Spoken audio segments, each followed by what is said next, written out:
For over 17 years, a homeless man wandered the streets, enduring daily humiliation and rejection from a society that saw him as nothing but a burden.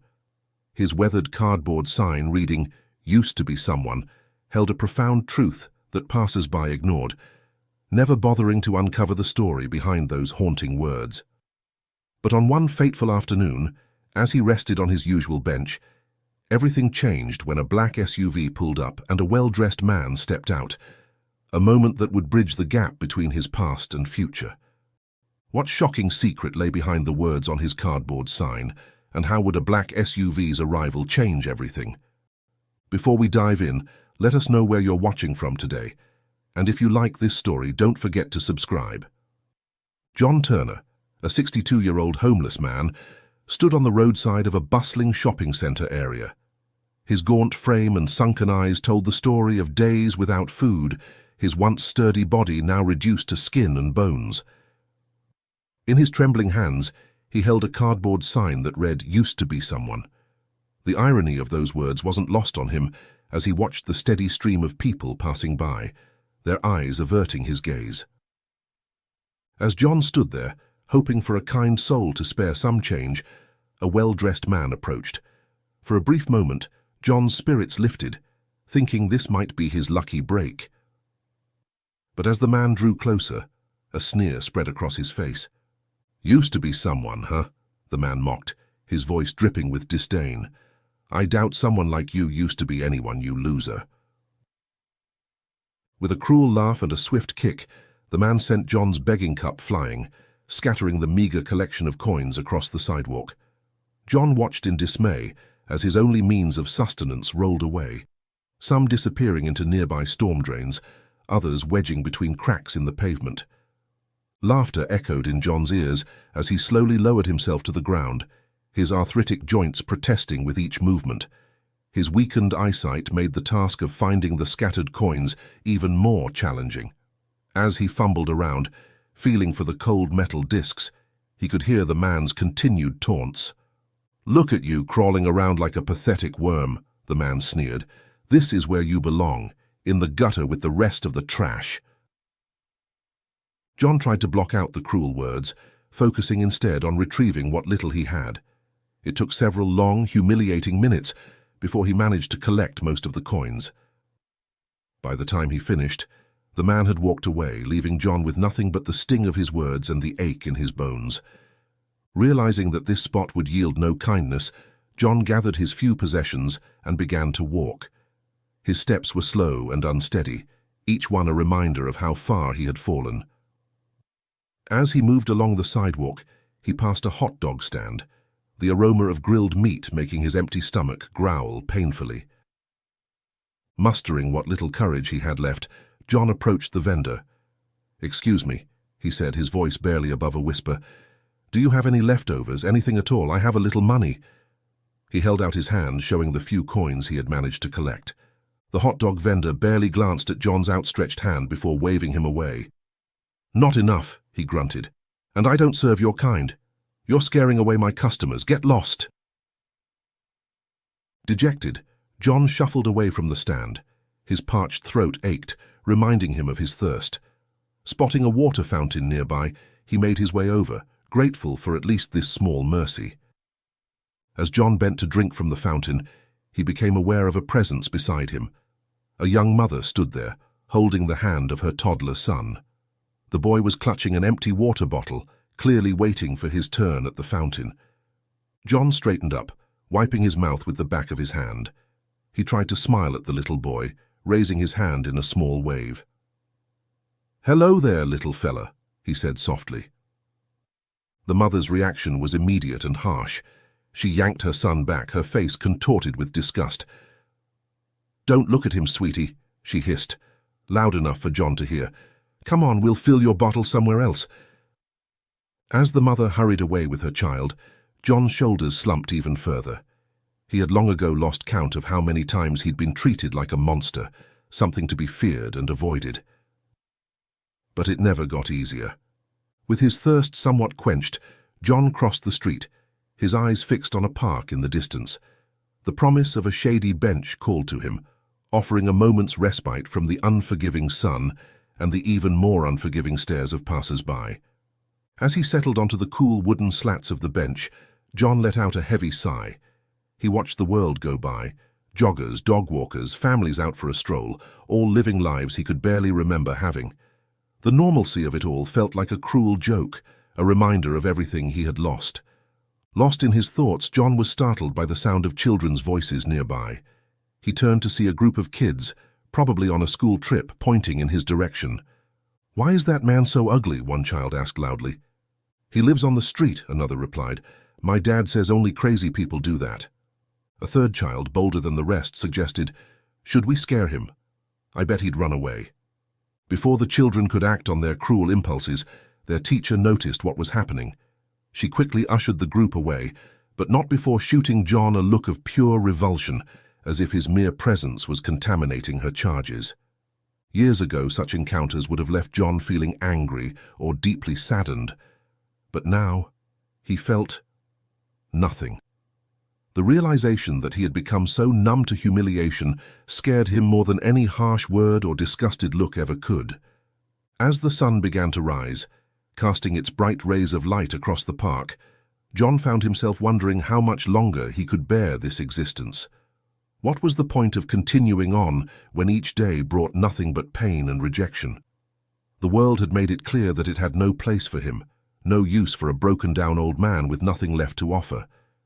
Tears began to fall, silent drops that carved paths through the grime on his cheeks. John's body curled in on itself, his head dropping to his chest, as the weight of his despair became too much to bear. In that moment, on a park bench surrounded by the bustle of life going on around him, John Turner felt truly and utterly alone. As John sat slumped on the park bench, consumed by despair, a new sound broke through the city's background hum. The soft strumming of guitar strings drifted through the midday air, pulling his focus away from his troubled thoughts. Lifting his head, John's tear-stained eyes searched for the source of the music. Not far from his bench, a young man was setting up a small performance area. An acoustic guitar hung from a strap around his neck, and he was fiddling with a portable speaker.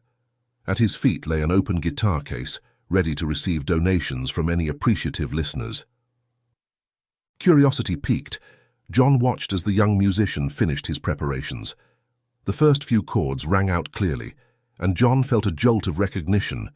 It was a melody he knew well, one that had been a favorite in his younger days.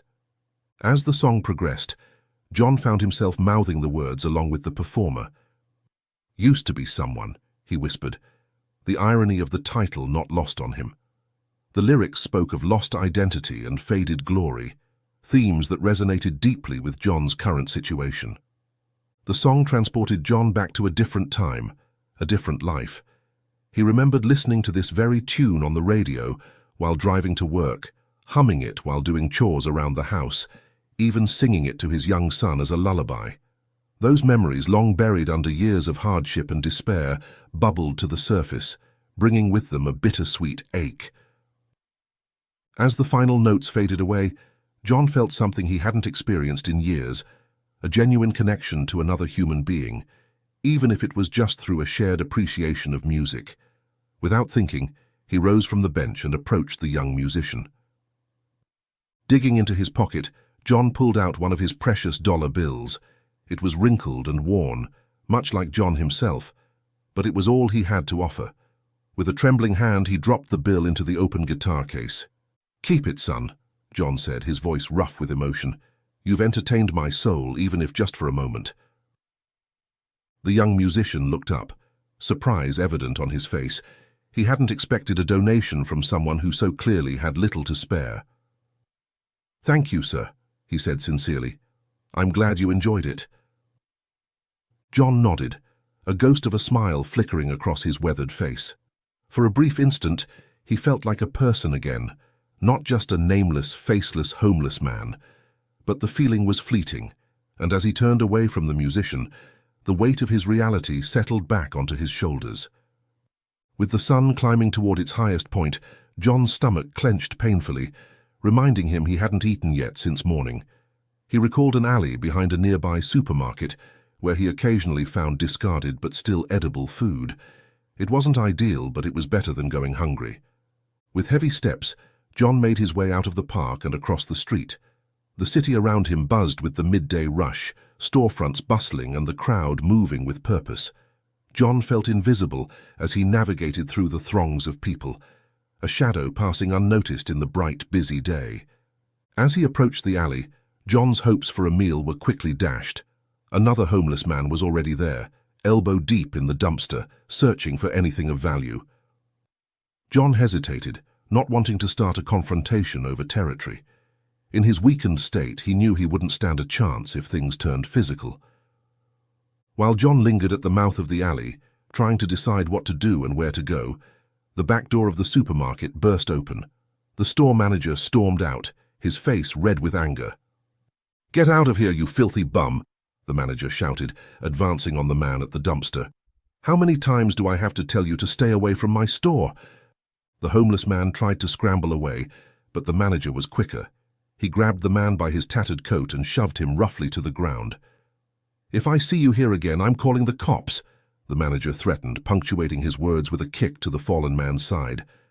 The scene unfolding before John triggered something deep within him. Suddenly, he wasn't in a city alley anymore. He was back in Afghanistan, surrounded by the chaos and violence of war. The sounds of the city faded away, replaced by the rattling of gunfire and the screams of his fellow soldiers. John's legs gave out from under him, and he collapsed to the dirty pavement. His breath came in short, panicked gasps as the flashback overwhelmed him. He could smell the acrid scent of gunpowder, feel the oppressive heat of the desert sun beating down on him. The commotion drew the manager's attention. Leaving the other homeless man to scurry away, he turned his ire on John. "Another one," he growled, stomping over to where John lay trembling on the ground. "What is this, a convention of street rats?" Grabbing John by his loose, ragged clothes, the manager hauled him to his feet. "Get out of here, all of you," he shouted, giving John a hard shove that sent him stumbling backward. The force of the push caused John's already threadbare shirt to tear, exposing his bony chest to the heat of the afternoon air. As John struggled to regain his balance, still caught between the present moment and his wartime memories, he heard the manager's parting words. "Damn homeless people, you're like sewer rats. More of you every month, and you just keep coming back no matter how many times I chase you off."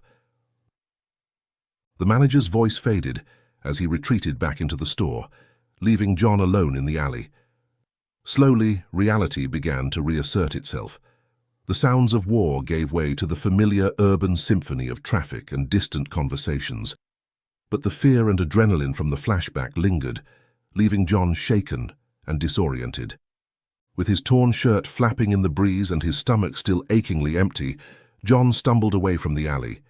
He had no destination in mind, no plan beyond putting distance between himself and the sight of his latest humiliation.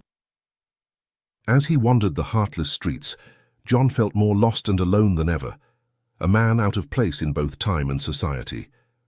John's aimless wandering through the city streets led him to a familiar sight, the neon glow of a liquor store sign.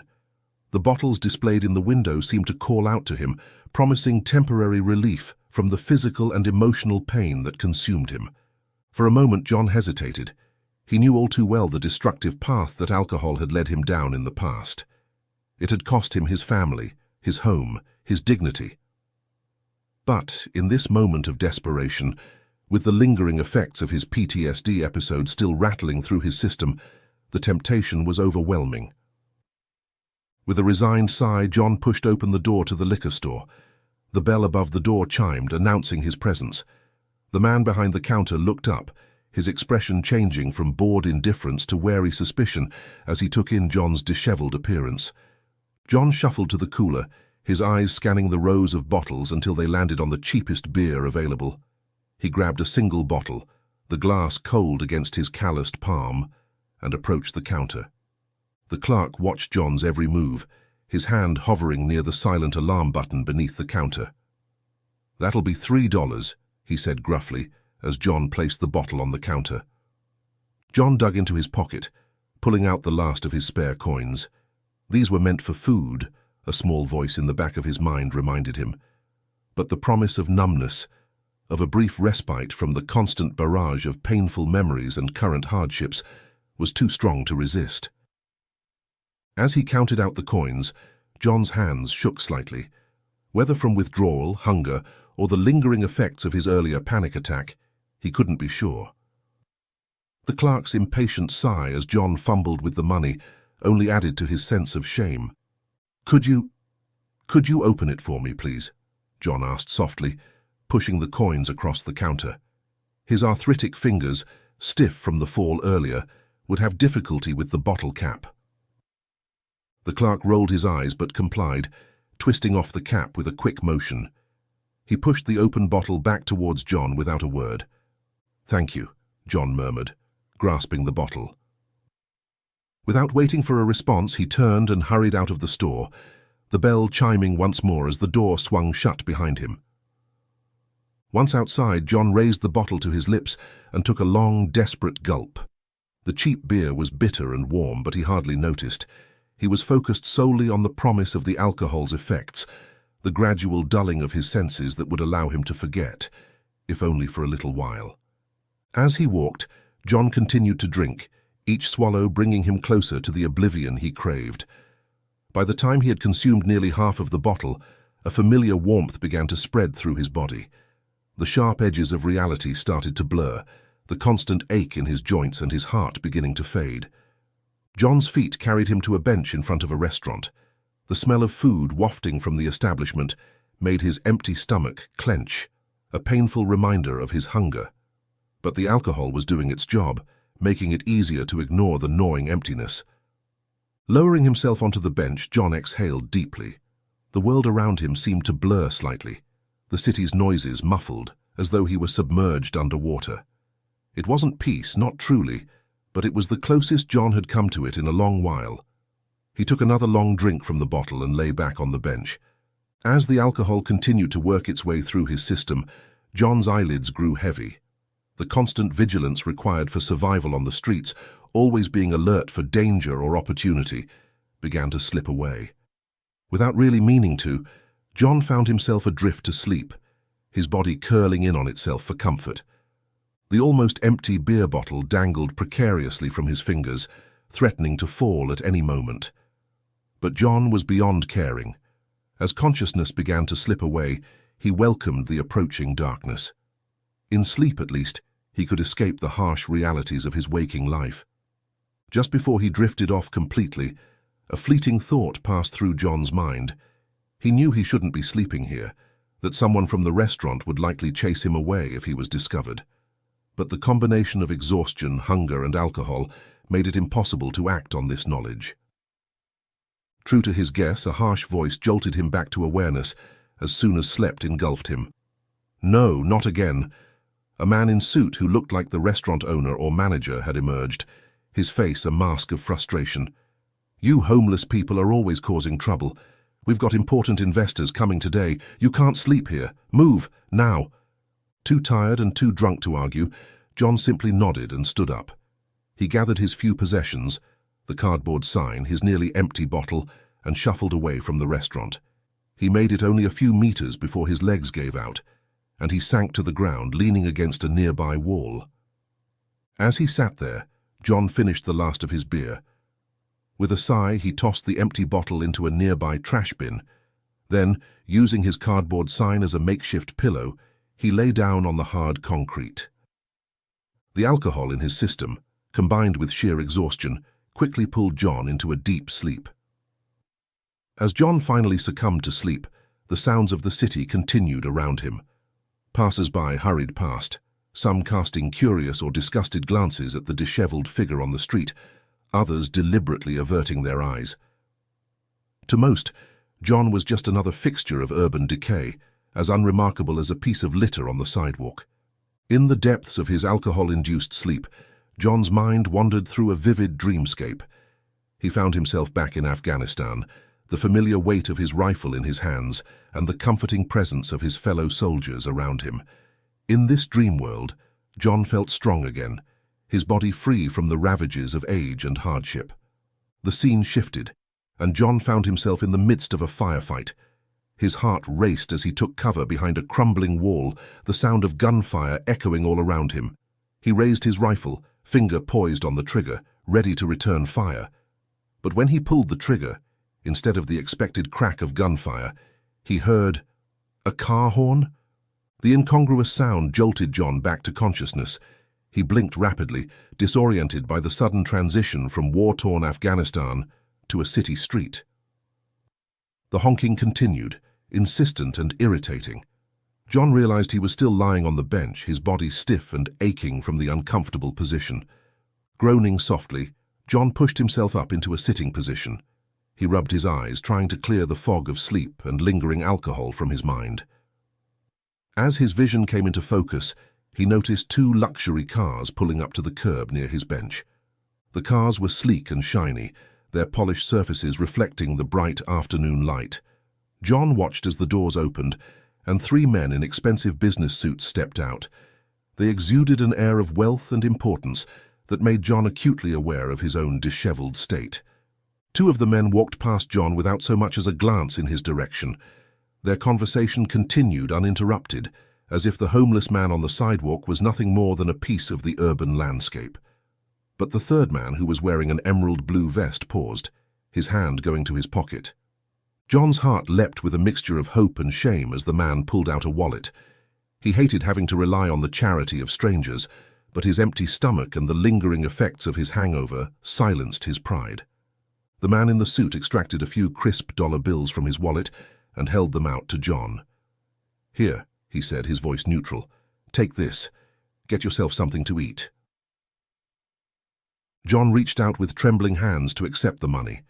"Thank you, sir," he said, his voice rough from sleep and disuse. He looked up, intending to express his gratitude more fully, but the words died in his throat as his eyes met those of his benefactor. The man in the suit froze, his gaze locked on John's face.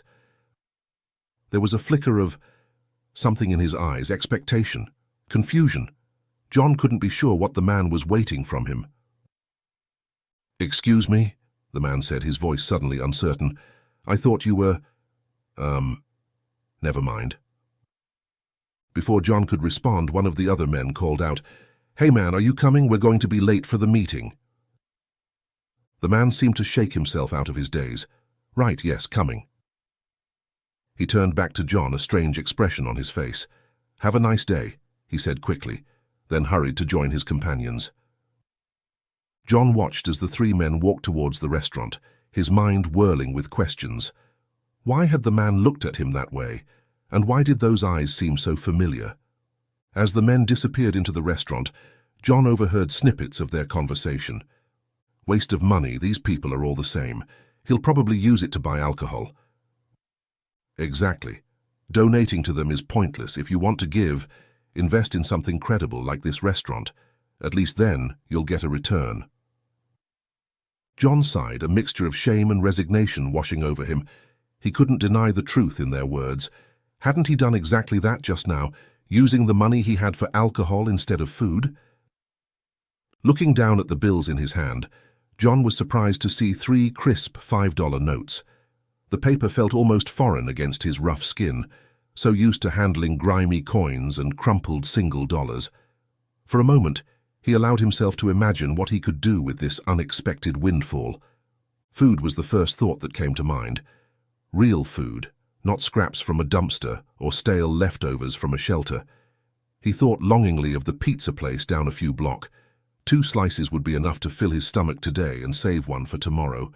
He'd even have some change left over for later. As John sat there, planning how to make the most of this unexpected gift, he couldn't shake the feeling that something significant had just happened. The way that man had looked at him, it was as if he had seen a ghost. Shaking his head to clear these thoughts, John slowly got to his feet. His body protested the movement, joints creaking and muscles aching from the night spent on the hard bench. But the promise of a real meal gave him a spark of energy he hadn't felt in a long time. With one last glance at the restaurant where the businessman had disappeared, John set off down the street. The crisp bills were clutched tightly in his hand, a tangible reminder that sometimes, even in the darkest moments, a small act of kindness could change everything. John's stomach growled loudly as he approached the pizza vendor, the tantalizing aroma of melted cheese and freshly baked dough making his mouth water. It had been so long since he'd had a proper meal, and the prospect of hot, satisfying food was almost overwhelming. As he neared the shop, John noticed a short queue forming at the counter. He took his place at the end of the line, trying to ignore the way people in front of him shifted uncomfortably, some covering their noses or casting wary glances over their shoulders. John was acutely aware of his appearance and odor. Months on the streets, with limited access to proper hygiene facilities, had left their mark.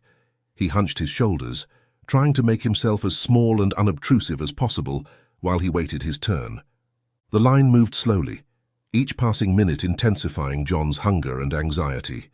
He could hear whispers and muttered comments from those around him, their words a painful reminder of his outsider status.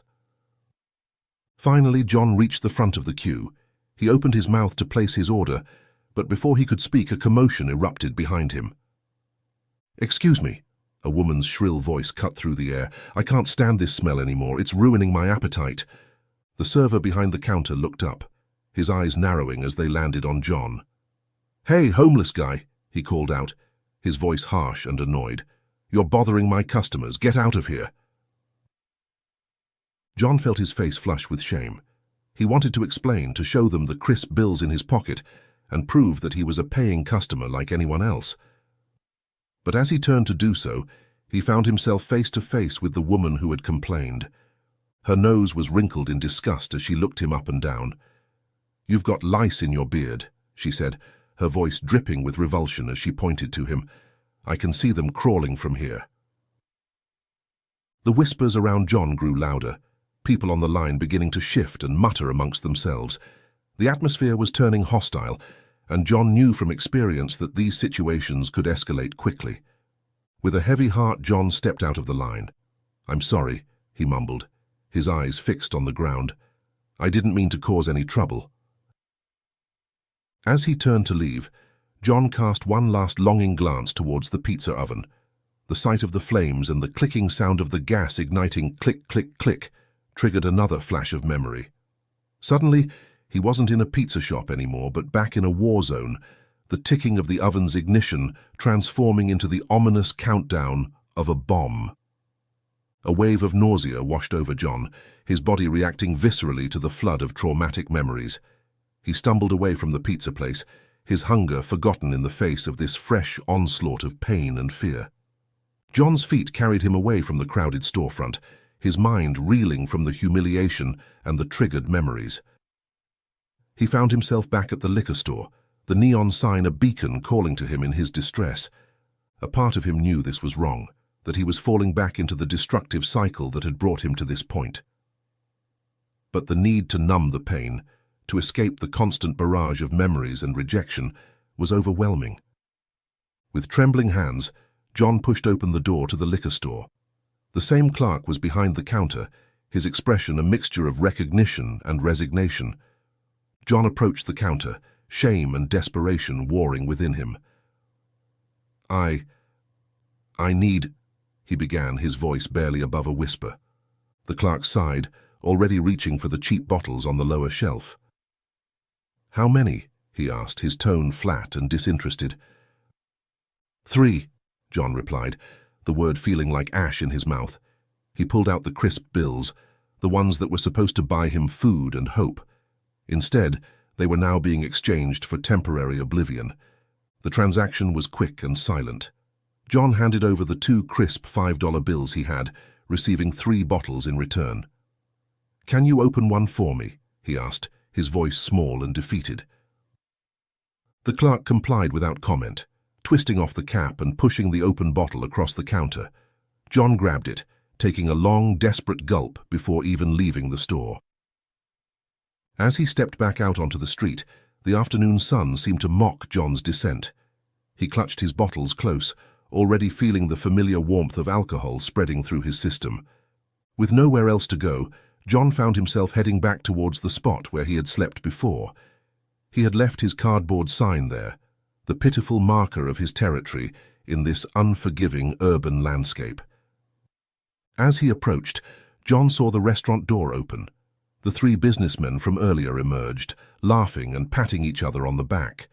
John froze, suddenly very aware of the bottles in his hands. The men noticed him, their conversation slowing. John saw a flicker of recognition cross the face of the man who approached him earlier, quickly followed by a wave of disappointment and regret. "See?" one of the other men said, gesturing towards John. "We told you. He used your money to buy those bottles. They're all the same." The man in the blue vest didn't respond, but John could see the regret in his eyes. There was something else there too, a searching look that made John feel as if he were being examined under a microscope. The moment stretched, heavy with unspoken words and missed connections. Then, as quickly as it had begun, it was over. The two other businessmen climbed into their SUV, calling out a goodbye to their friend and reminding him to consider their investment proposal. The single man lingered for a moment longer, his gaze still fixed on John. Then, with a small shake of his head, he turned and walked to his own luxury SUV.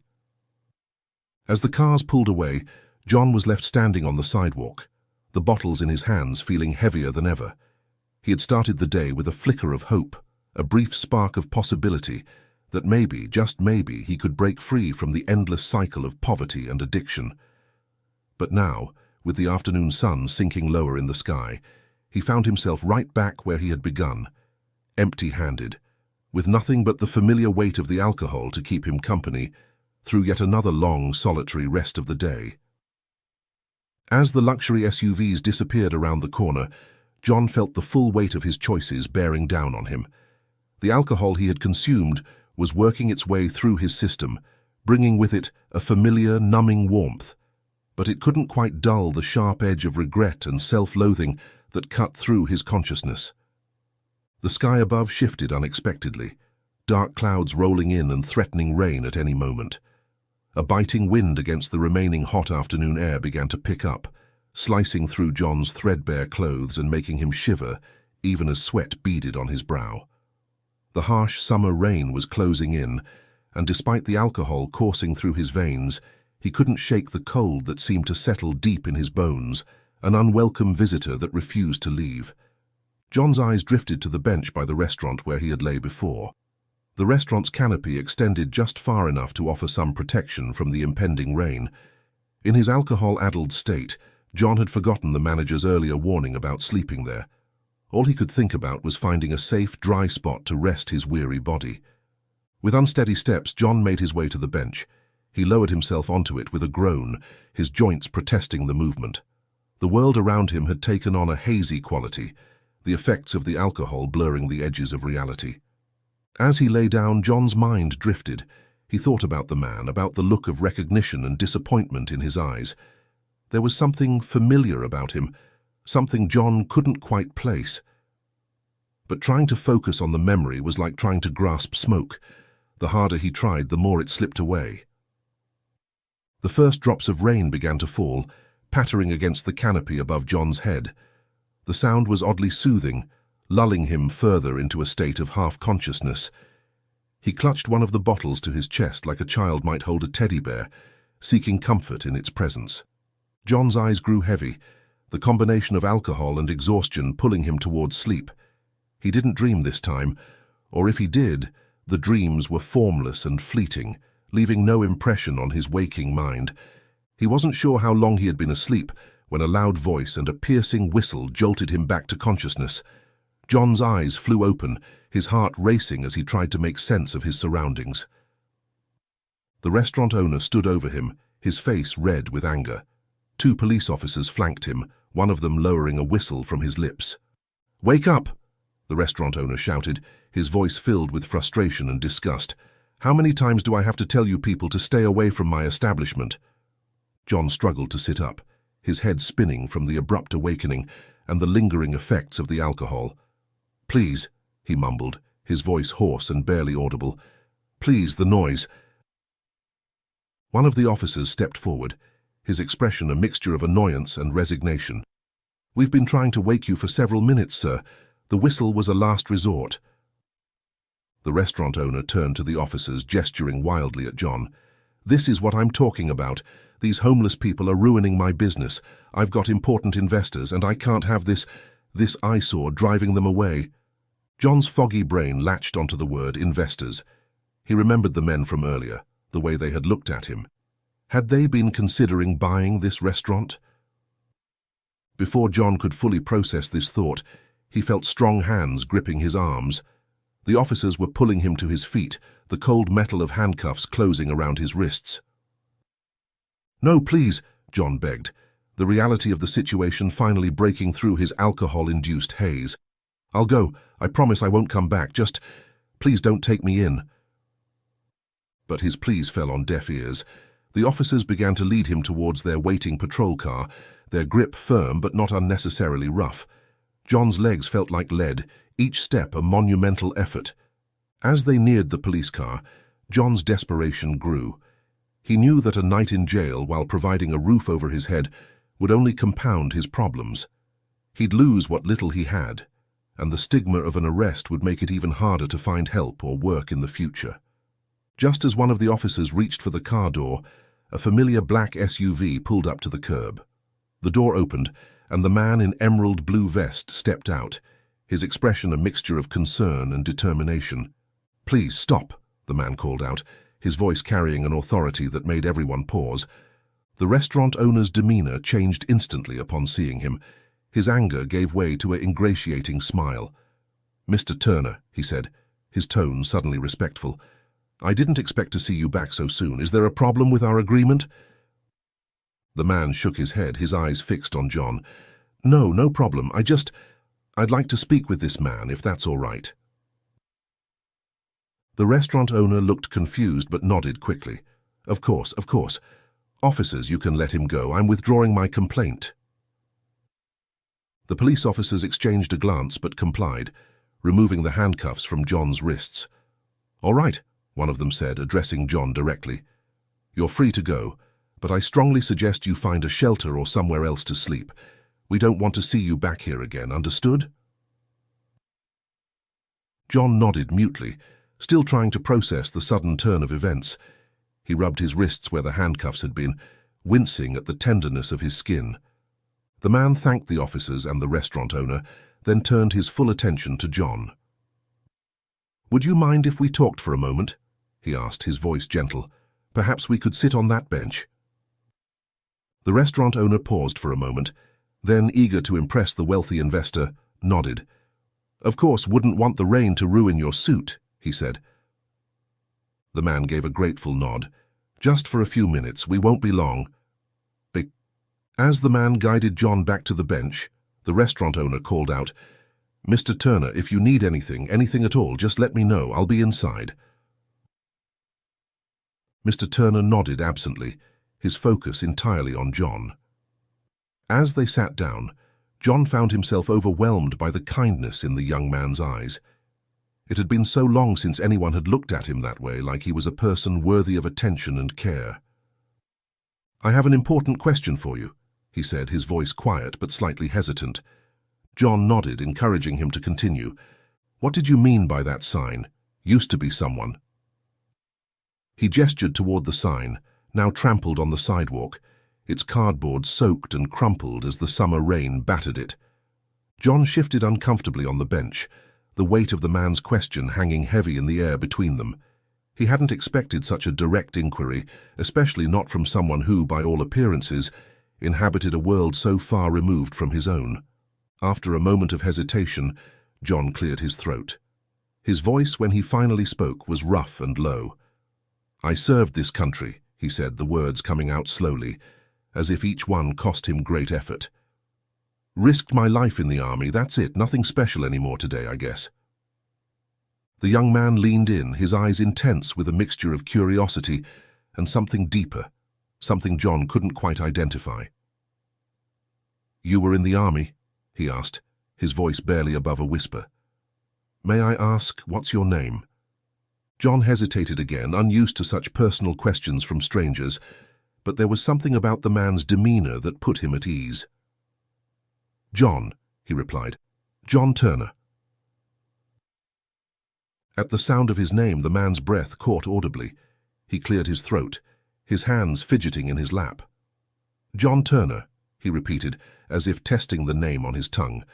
I have another question, if you don't mind. Do you have a son? The question hit John like a physical blow. Memories he had long suppressed came flooding back. A little boy's laughter, bedtime stories, a tiny hand in his own. He nodded slowly, unable to speak past the lump that had formed in his throat. The man's voice was shaking now. Do you remember his name? John closed his eyes, allowing himself to fully remember for the first time in years. Yes, he whispered. His name was Frederick. I used to call him Fred. The silence that followed was deafening. John opened his eyes to find the man staring at him, tears streaming down his face. Before John could react, he had pulled him into a tight embrace. Dad, the young man choked out between sobs. It's me, I'm Frederick Turner, I'm your son. John sat frozen, his mind struggling to process what was happening. It couldn't be true. His son was just a little boy, not this successful businessman. And yet, those eyes, he knew those eyes. As Fred pulled back from the embrace, John studied his face more closely. The years had changed him, of course, but now that he was looking for it, John could see traces of the little boy he remembered in this man's features. Fred, John said, his own voice thick with emotion. But how? I don't understand. Fred wiped his eyes, trying to compose himself. I've been looking for you for years, he explained. After Mom left and you disappeared, I never gave up hope of finding you. But I never imagined it would be like this. John shook his head, still struggling to believe what was happening.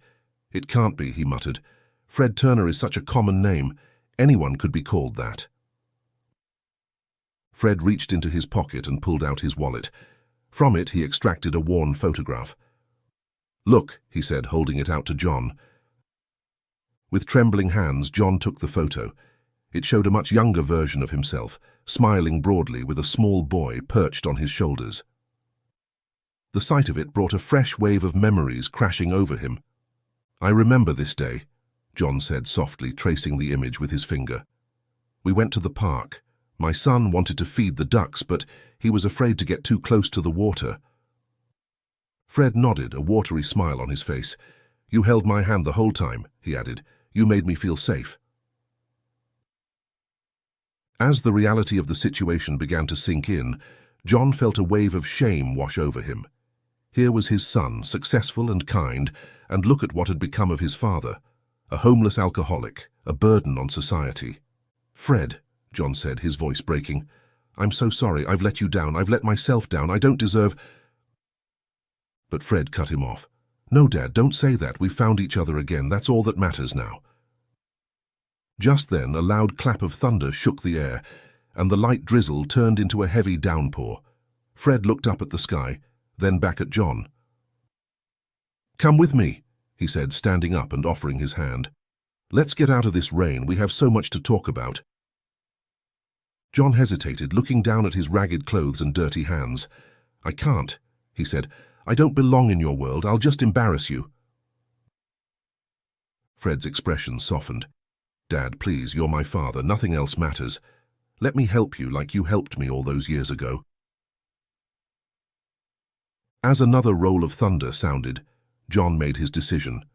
With a shaky nod, he reached out and took Fred's hand, allowing his son to help him to his feet. Wait, John said suddenly, remembering something. My cardboard, I can't leave it. Fred didn't hesitate. He jogged back to where John had left his sign, retrieving it despite the rain soaking his expensive suit. He returned with the soggy cardboard, handing it to John with a gentle smile. Together they made their way to Fred's SUV. As John sank into the plush leather seat, he felt as if he were entering another world. Fred climbed into the driver's seat and started the engine. As they pulled away from the curb, Fred reached for his phone. With a few taps, music began to play through the car's speakers. John recognized the melody immediately. Used to Be Someone. You remember this song? Fred asked, a hint of wonder in his voice. John nodded, a lump forming in his throat. I used to play it on the keyboard at home, he said softly, when you were little. As Fred began to sing along, his voice joining the recorded track, John felt something stir within him. His fingers twitched, muscle memory from years of playing the keyboard coming back to him. Hesitantly at first, then with growing confidence, John began to sing too. His voice was rough and gravelly now, a far cry from what it had once been, but the notes were true. As their voices blended together, father and son sharing this moment of connection, John felt a spark of hope ignite in his chest for the first time in years. The rain continued to pour outside, but inside the car, a warmth began to grow. As they drove through the city streets, leaving behind the life John had known for so long, he allowed himself to believe that maybe, just maybe, there was a chance for a new beginning. As Fred's SUV pulled up to a sprawling villa, John's eyes widened in disbelief. The property before him was a testament to luxury and success, a world away from the streets he had called home for so long. Manicured lawns stretched out on either side of a winding driveway, leading up to a house that seemed more like a mansion to John's eyes. "This is where you live?" John asked, his voice barely above a whisper. Fred nodded, a small smile playing on his lips. "It is," he confirmed, "and now it's your home too, Dad." As they exited the car, John felt a surge of pride mixed with a deep sense of unworthiness. His son had clearly done well for himself, building a life of comfort and prosperity. In contrast, John felt like a shabby intruder in this world of opulence. Fred led the way into the house, with John trailing hesitantly behind. They were greeted at the door by a tall, distinguished-looking man. Fred whispered something to him, and the man glanced at John with surprise, but then nodded and went about his duties. As John stepped inside, the interior was just as impressive as the exterior. High ceilings, tasteful artwork, and furniture that likely cost more than John had seen in years. "Let me show you to the living room," Fred said, guiding John through the spacious hallway. "There's something I want to show you." As they entered the living room, John's attention was immediately drawn to a grand piano sitting in the corner. It was a beautiful instrument, its polished surface gleaming in the soft light. John felt a pang of longing. It had been so long since he'd touched a piano. Fred walked over to a bookshelf and reached behind it, pulling out a dusty photo album. "I've kept these all these years," he explained, returning to where John stood. "I always hoped I'd be able to show them to you one day." They sat down on a plush sofa, and Fred opened the album. The first photo showed a much younger John, his arm around a small boy who was unmistakably Fred. Both were grinning widely at the camera. "This was at my 5th birthday party," Fred said softly. "Do you remember? You got me that toy truck I'd been begging for months." John nodded slowly, the memory coming back to him in fragments. "You played with that truck for hours," he recalled, a small smile tugging at his lips. "Wouldn't even stop for cake." They continued through the album, each photo bringing back a flood of memories. There were pictures of family picnics, Christmas mornings, and lazy summer days.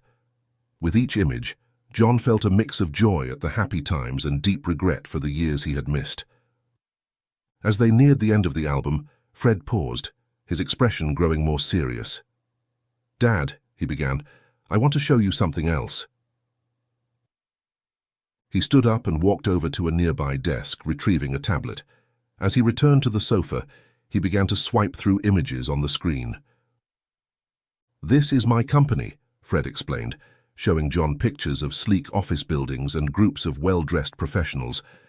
"We've grown a lot over the past few years, but that's not all." He swiped to another set of images, these showing community centers, soup kitchens, and shelters. "These are the charities we support," Fred said, his voice filled with pride. "We've been able to help a lot of people." John listened in awe as Fred detailed the empire he had built, the businesses he ran, and the charitable work he was involved in. With each word, John felt a swell of pride in his son's accomplishments, but also a deepening sense of his own failures. "Fred," John interrupted, his voice thick with emotion, I'm so proud of you. You've done so much, become such an amazing man, but I can't stay here." Fred looked up sharply. "What do you mean?" John gestured around the room, then at himself. Look at me, Fred. I'm a mess. I've been living on the streets for years, drinking away what little money I could get my hands on. I don't deserve all this. I can't just jump back into your life and enjoy your success after all these years." Fred's expression softened. "Dad, please don't say that. You don't understand. Yes, I've built all this, but there's always been something missing. I've been living an empty life, always wondering where you were, if you were okay. I've spent years searching for you, hiring private investigators, following every lead I could find, but I never managed to find you." He paused, taking a deep breath before continuing. "When I was little, Mom always told me that you left us. But as I got older, I found out the truth. I know about the war, Dad. I know about the struggles you faced when you came back. I know it was Mom who left, not you." John felt tears welling up in his eyes. All these years he had carried the guilt of abandoning his family, believing that his son must hate him for disappearing. To hear that Fred knew the truth, that he had been searching for him all this time, was almost too much to bear. "Even today," Fred continued, "I wouldn't have recognized you by how you looked. It was only when I saw your cardboard sign, 'Used to be someone,' that something clicked. It reminded me of your favorite song. That's what made me take a closer look." John sat in stunned silence, trying to process everything he was hearing. The idea that his son had been looking for him all these years, that he hadn't been forgotten or abandoned, was overwhelming. "Dad," Fred said, reaching out to take John's hand, "I know it won't be easy. I know you've been through hell, but please, stay here with me. Let me help you. We can get you the support you need, therapy for the PTSD, treatment for the alcohol addiction. You deserve a chance to rest, to heal. After everything you sacrificed for our country and for our family, it's the least I can do." John felt a lump forming in his throat. The offer was more than he could have ever dreamed of, more than he felt he deserved. But the love and determination in Fred's eyes made it impossible to refuse. "Okay," John whispered, his voice barely audible. "Okay, son, I'll stay, but you got to teach me how to live in this life. In your world. You see, I'm an old man now, and I might be slow to learn." Fred's face broke into a wide smile, and he pulled John into a tight embrace. As John returned the hug, he felt something he hadn't experienced in years: hope. Hope for a better future, hope for healing, hope for a chance to rebuild the relationship with his son that he thought he had lost forever. As they pulled apart, both men wiping tears from their eyes, John's stomach let out a loud growl. Fred chuckled, the sound breaking the emotional tension in the room. "You must be starving," Fred said. "How about I make us something to eat? Do you remember the tomato soup and omelette you used to make for me when I was little? I think I can recreate it." John's eyes widened in surprise. "You remember that?" Fred nodded, a fond smile on his face. "Of course, it was my favorite meal. You used to say it was the perfect comfort food for any occasion." As Fred stood up to head to the kitchen, John felt a wave of nostalgia wash over him. He could almost taste the creamy tomato soup and fluffy omelette, could almost feel the warmth of their old kitchen as he cooked for his young son. "Fred," John called out as his son reached the doorway. Fred turned back, an expectant look on his face. "Thank you," John said simply, pouring all of his gratitude and love into those two words. Fred's smile widened. "Welcome home, Dad," he replied before disappearing into the kitchen. As the aroma of simmering tomato soup began to waft through the house, John found himself drawn to the kitchen. He stood in the doorway, watching as Fred moved confidently around the space, chopping vegetables and stirring the pot on the stove. "Need any help?" John asked hesitantly, feeling both eager to contribute and unsure of his place in this unfamiliar environment. Fred looked up, a warm smile spreading across his face. "Sure, Dad. Why don't you come taste the soup? See if it needs anything." John stepped into the kitchen, approaching the stove with a mix of anticipation and trepidation. Fred handed him a small tasting spoon, and John carefully sipped the rich red liquid. The flavor exploded on his tongue, bringing with it a flood of memories. Cozy evenings in their old kitchen, Fred as a little boy perched on a stool, watching intently as John stirred the pot. The comfort of a warm meal after a long day. The simple joy of cooking for someone you love. "Well?" Fred asked, a hint of nervousness in his voice. "How is it?" John swallowed, blinking back tears. "It's perfect," he said softly. "Just like I remember." Fred beamed, clearly pleased by the praise. "I've been practicing," he admitted. "I wanted to get it just right. Every time I missed you, I would make this soup." The weight of those words hung in the air between them, a reminder of the years lost and the miracle of their reunion. John felt a lump forming in his throat, overwhelmed by the love and dedication his son had shown. "Fred," John called. Fred turned down the heat on the stove and let it simmer. He gave his father his full attention. "What is it, Dad?" John took a deep breath, steeling himself for what he needed to say. "The street. It's been cruel, Fred. Even with the money you gave me earlier, I couldn't buy food. No one would serve someone who looked like me." He paused, his voice dropping to barely above a whisper. "And there's more. The war. It left scars, son. Not just on the outside. I have episodes. PTSD, they call it now. Sometimes I can't control myself. I've been using alcohol to numb the pain, to quiet the memories. I don't want to bring all that chaos into your life." Fred listened intently, his eyes filled with compassion. When John finished speaking, Fred stepped forward and placed a hand on his father's shoulder. "Dad," he said softly, "I know it won't be easy, but we'll face this together. There are programs to help veterans like you, treatments for PTSD and addiction. The government has systems in place to support those who've sacrificed so much for our country. We'll get you the help you need." John felt tears welling up in his eyes, overwhelmed by his son's unwavering support. "You'd do all that for me? After everything?" Fred's grip on John's shoulder tightened. "Of course I would. You're my father. You deserve a chance to rest, to heal. We can start building a better future together. You've earned that after everything you've been through." Just then the butler appeared again in the kitchen doorway. He wore a crisp suit and carried himself with an air of quiet efficiency. "Excuse me, Mr. Turner," the man said, addressing Fred. "I've prepared the guest room and warm bath as requested. Is there anything else you need?" Fred turned to the man with a smile. "Thank you, Mr. Harrison. Actually, there is one more thing. I'd like you to meet someone." He gestured to John. "This is my father, John Turner. Dad, this is Robert Harrison, my assistant."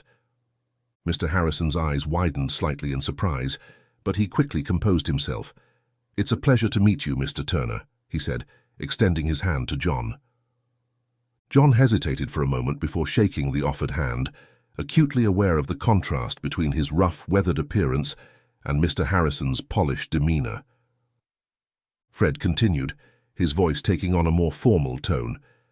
"Mr. Harrison, I want you to understand that my father is to be treated with the utmost respect and care. He should be afforded the same considerations as myself. Is that clear?" "Of course, Mr. Turner," Mr. Harrison replied without hesitation. "I'll ensure that everything is taken care of." Then the man turned to John. "Sir, if you'll follow me, I'll help you to your room and warm bath." John looked at Fred, who smiled at him. "Go on, Dad. The soup will take some time to simmer. You go and enjoy your bath."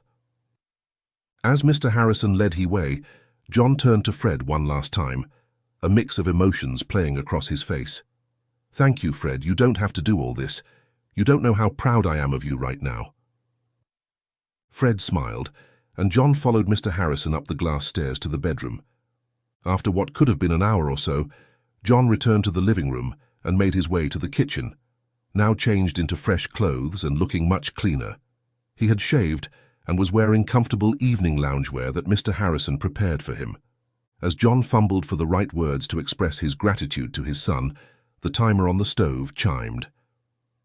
Fred turned back to the soup, giving it a final stir. "I think dinner's ready. The soup has been reduced well," he said with a smile. "Why don't you go ahead and settle in the dining room? I'll bring everything out in a minute." As Fred emerged from the kitchen, carrying a tray loaded with steaming bowls of soup and a plate of golden omelettes, John couldn't help but smile. For the first time in years, he had a chance to experience a reunion, a family dinner, something warm and proper to fill both his stomach and his soul. Sitting together with his son, He knew that he wasn't just someone from the past anymore. He was a father reunited with his son, a man being given a second chance at life. As they began to eat, the rich flavors of the soup bringing back a flood of happy memories, John made a silent promise to himself and to Fred. He would work hard to overcome his demons and become the father Fred deserved. As the evening progressed, John found himself settling into a comfortable rhythm with Fred. The initial awkwardness of their reunion began to fade, replaced by a warmth that felt both familiar and new. They sat at the dining table long after they had finished eating, talking and laughing, filling in the gaps of their years apart. As their conversation reached a natural pause, John's gaze was drawn to the grand piano on the other side of the room, the one he had noticed when he first entered the house. It stood there, its polished surface gleaming softly in the dim light. Fred followed his father's gaze and smiled. "Do you still play?" he asked softly. John shook his head, a wistful expression crossing his face. "It's been years," he admitted. "I'm not sure I remember how—" Fred stood up, extending a hand to his father. "Why don't you give it a try? I'd love to hear you play again." Hesitantly, John rose from his chair and followed Fred to the piano. He ran his fingers lightly over the smooth keys, memories of countless hours spent at a similar instrument flooding back to him. "I'm not sure," John began, but Fred cut him off with a gentle squeeze of his shoulder. "Just try, Dad, it's all right." Unable to resist the encouragement in his son's eyes, John sat down on the piano bench. He lifted the fallboard, revealing the full expanse of black and white keys. For a moment, he just sat there, his hands hovering uncertainly over the keyboard. Then slowly, he began to play. The first few notes were hesitant, his fingers stiff and unpracticed. But as he continued, muscle memory began to take over. The melody of "Used to Be Someone" flowed from his fingertips, filling the room with its bittersweet tune. Fred stood nearby, watching in awe as his father played. The music seemed to transform John, erasing years of hardship from his face. For a moment, Fred could see the man his father used to be, strong, confident, full of life. As the last notes faded away, John looked up at Fred, a mix of surprise and joy on his face. "I didn't think I could still do that," he said softly. Fred's eyes were shining with unshed tears. "That was beautiful, Dad. I've missed hearing you play." John felt a lump forming in his throat. "I've missed it too," he admitted. "More than I realized." As they stood there, the emotional weight of the moment hanging between them, John suddenly felt overwhelmed by everything that had happened. The whirlwind of the day, from the depths of despair on the streets to this moment of connection with his son, came crashing down on him.